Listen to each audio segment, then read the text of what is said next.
The US and British drive to launch a military operation against Syria has come up against new hurdles, both at home and abroad. In Westminster, the government's motion in favour of action has been defeated in Parliament, with 285 members voting against it. In the course of a lengthy debate, David Cameron told MPs it was highly likely the Assad regime was behind the recent chemical attack, but there was not 100% proof. Let's get more now from RT's Sarah Firth in London. Sarah, a bit of a blow for the British government there.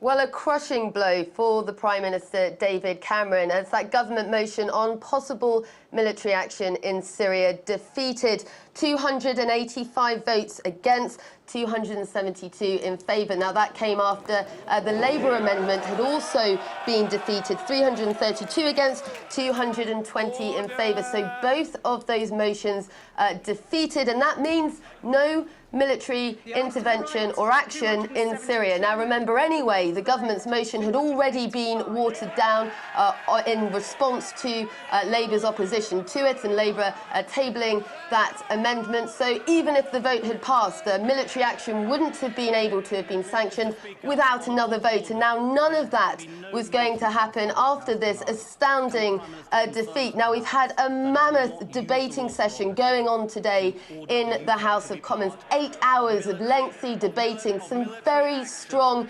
emotive language from the Prime Minister as he laid out his case. And there was no doubt he wanted to see military action in Syria. And he made that case to the House, and not only not able to convince the opposition, but indeed members of his own party, as that vote reflects, unable to bring unity, unable to bring any consensus here. And responding to that outcome, the Prime Minister said the House has not passed the motion, the British Parliament reflecting the views of the British people. It does not want military action. I get that and will act accordingly. So that message, that lack of appetite that we've seen amongst the British public for any type of military action reflected in that vote, and the Prime Minister saying he got the message loud and clear tonight. And as you say, a very long debate indeed. So why was Parliament unconvinced by Cameron's position?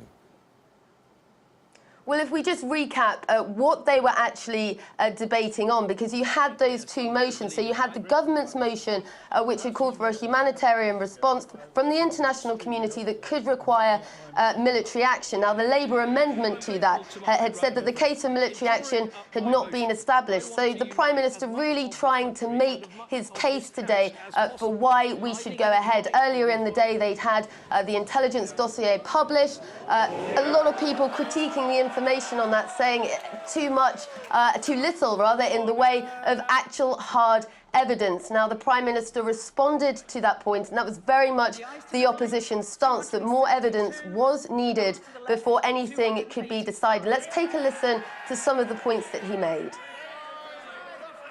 Crucially, the JIC chairman, in his letter to me, makes this point absolutely clear. He says this, and I quote, "There are no plausible alternative scenarios to regime responsibility." Now, I'm not standing here and saying there's some piece or some pieces of intelligence that I've seen or the JIC seen that the world won't see that convinces me that I'm right and anyone who disagrees with me is wrong. I am saying this is a judgment. We all have to reach a judgment about what happened and who was responsible. Now, one of the big sticking points here in this debate was over the evidence that was actually on the table for then looking at moving forward with a plan for possible military action. And very much the opposition's line was that they needed more facts before any action was taken. And that was the point made over and over. And today, the details in that intelligence dossier were combed over. Indeed, not too much to comb over, because there wasn't much bulk there in that information, and that was very much picked up on by many members of the House who spoke tonight, who were making their points. And the Prime Minister trying to come back every time, very much with that moral argument, saying that eventually this was, as we just heard him say, a judgment call. But he, in no uncertain terms, said that he was certain the likelihood that this alleged chemical weapons attack was carried out by the Assad regime. But as we said, ultimately, that unable to convince the other members of the House. So let's take a listen now to some more of what he had to say tonight. I don't want to raise, as perhaps was raised in the Iraq debate, the status of individual or even groups of pieces of intelligence into some sort of quasi-religious cult. So yes, of course, intelligence is part of this picture, but let's not pretend there is one smoking piece of intelligence that can solve the whole problem. This is a judgment issue, and one which honourable members will have to make a judgment. I think what's really interesting about what you've seen taking place tonight is that, as we said, this very much reflects not just a lack of unity amongst the British public over this issue of intervention, but amongst the Conservatives' own party, amongst the Prime Minister's own members of his party who'd voted against that. And that's a really damning blow for the Prime Minister, who's really thrown himself behind this. This really has been one of the most important, if not the most important issues debated by this Parliament. And as strongly as he made that case, and he really did, as we said, use very emotive language at times, talking about people watching those videos of the chemical weapons attacks of the children. Ultimately, though, as we said, that was not enough to convince the members of the House of Commons that the evidence that was on the table was enough to justify. Let's take a listen now to what the Prime Minister said when questioned on the motive for the attacks. Mr. Speaker, the Prime Minister is making a very powerful and heartfelt speech. Could he explain to the House why he thinks that President Assad did this? There seems to be no logic for this chemical attack, and that is what's worrying some people. I think if he reads it's a very good question, if he reads the JIC conclusions, this is where they find the greatest difficulty of ascribing motives. Now, lots of motives have been ascribed, but in the end, we can't know the mind of this brutal dictator. All we can do is make a judgment about whether it is better to act or not to act, and whether to make a judgment about whether he's responsible or not responsible. In the end, these are all issues of judgment, and as members of Parliament, we will have to make them.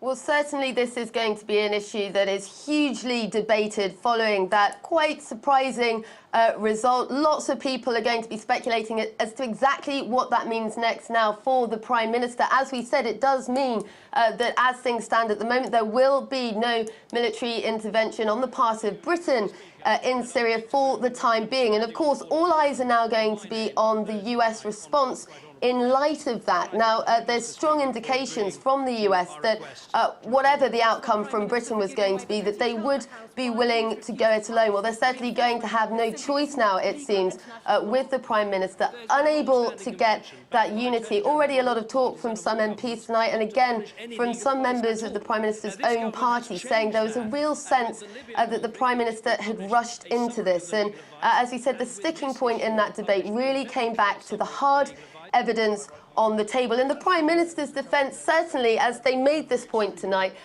the mistake that they were trying to avoid was to not lay all the cards on the table, to have this as transparent and openly debated as possible. Well, that certainly was what happened, but it's obviously backfired because, as we said, that crushing defeat dealt to the Prime Minister tonight, and his words at the end, really resounding with the Prime Minister, obviously, that point that there was no appetite for military intervention at this point really hammered home to him in the vote.